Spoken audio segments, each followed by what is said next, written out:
We determined that the bank in Switzerland, the Bank of International Settlements, is the hub for all central banks. It is the central bank of the central banks. What connection might all this have to the Vatican?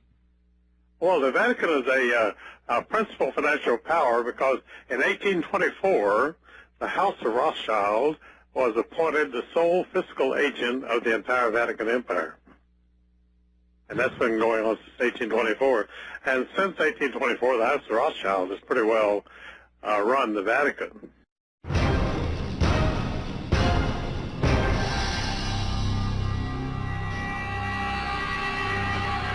So the globalists or the Rothschild family run the Vatican, or the Vatican is really employing them as agents? Well, they have to work with the Rothschilds to stay alive because the Rothschilds control all their money. Do you believe that these bankers, these international bankers, and these old money globalists, in effect, have neutralized the Vatican?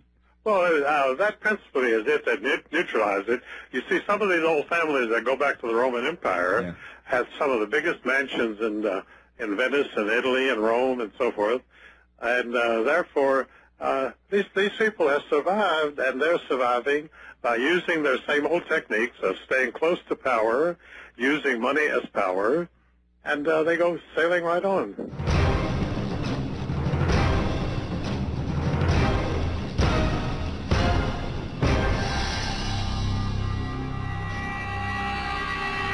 I want to remind people of a quote made at a Bilderberg conference in 1991 by David Rockefeller, or Rockenfelder, his true name.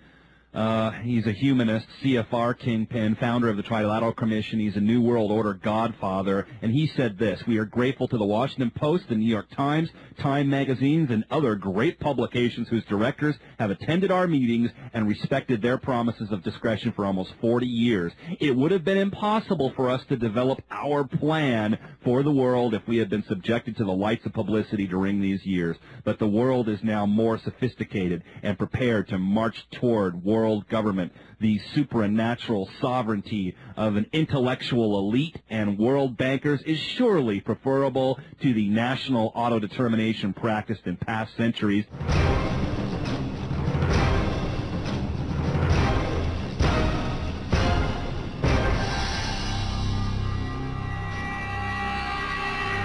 These people think that they're doing something good for us.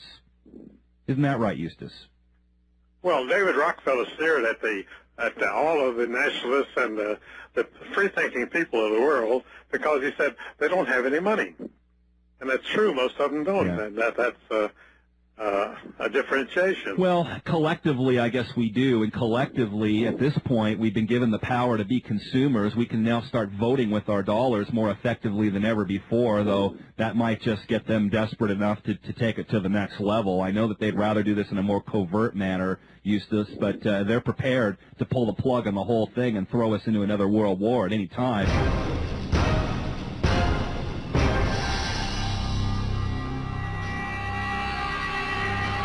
Your pre-Vatican II belief is a better day in the Catholic Church, no doubt. However, I gotta say, the Rothschild fortune has been managing the Catholic Church's money since 1827. So they've had their dirty fingers in the Catholic Church and in the Vatican for a very long time. However, I really think they pulled out all the stops in the 60s when they started changing the way people actually practiced their faith on the ground, and that was really the death knell for qualitative relationships in the Catholic Church. And of course, they opened the floodgates to homosexuality within the church, and I'm sure there were certain recruited. Well, recruited. they recruited. Yeah. Now, and interesting, Jimmy, a lot of I'll give you a good example right now. That the bishop, the archbishop, the cardinal of Paris is a Jew.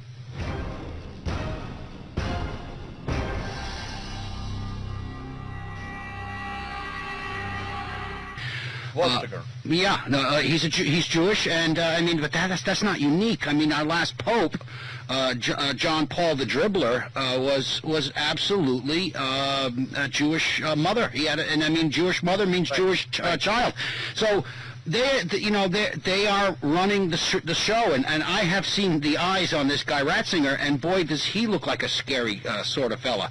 So who knows what? Yeah, let me chime in on a few things there. So of course, we don't.